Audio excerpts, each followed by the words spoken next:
Hello mga mima ko, at yan nga pala ako nagluluto na nga pala dyan mga mima ko, dahil nga pala ito mga mami ko ay Friday nga pala to mga mami ko, at nahuli na talaga na pag-edit ang babae ngayon dahil nga pala napaka-antokin ko, dahil lagi na lang ang kulang sa tulog dahil hindi talaga ako makatulog mga mami ko. Iwan ko ba, siguro sa kaiisip na rin kaya lagi sumasakit ang ulo ko at hindi na ako nakakatulog ng ayos. Nakatulog nga ako lang mga mami, yung mga minsan nakakadalawang oras, 3 oras lang talaga mga mami ko. Kaya swerte na lamang kung makabawi ako ng tulog sa umaga.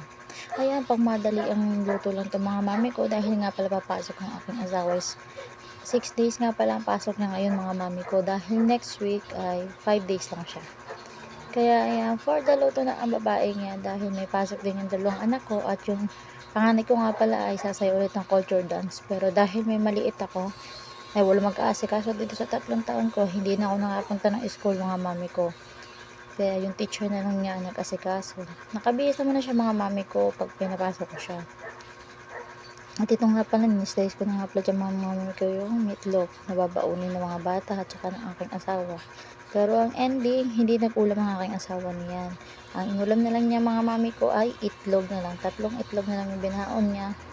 Kasi doon na siya mag-aalmusal sa company. At yung 2 itlog naman ay ulam niya sa tanghali. Diba, umagahan, tanghalian, itlog. Ay, naku. Ganyan talaga pag nagtitipid. May ganyan at maalam yung asawa ko. Maalam na rin siyang magtipid ngayon. Kaya wala, no choice talaga kami mga mami ko kung hindi magtipid. Dahil wala naman talagang aasahan.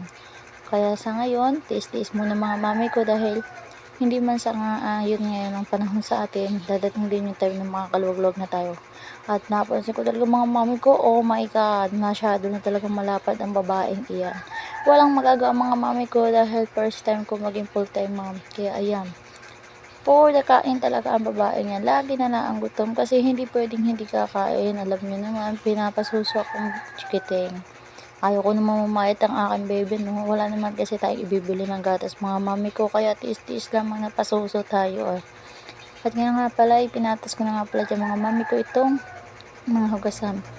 At ito silang nga pala ay ginagay ko nga pala dyan, dahil nga pala pinakain ko nga pala dyan yung aking bianan. Ayan. Pumasok ka pala ako dito sa loob, at ayan, tulog pa nga pala ang dalawang bata.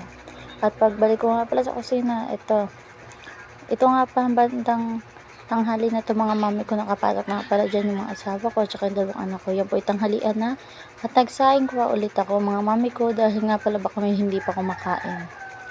Dahil ako'y tutulog talaga, ay talaga naman hindi ako matatawagan pag ako'y tutulog. At yung mga anak ko naman dalawa ay tulog naman, kaya ako ang susunod. At ayan, tingnan nyo naman ang aking anak, talaga naman for the cuteness talaga, overload ng baby na yan. Makikita nyo talaga, nagapakit pa lang sobra. Inupitan ko na nga pala ng kuko mga mami ko, at ayan, tuwan-tuwa nga pala yun sa nakabiti na red na damit, kahit malayo nga pala, lampas isang diba, ay talaga namang naaaninaw pa niya. Napakagaling na bata, inaantok pa pero nakikipaglaro pa talaga. Hanggang dito lang, thank you for watching.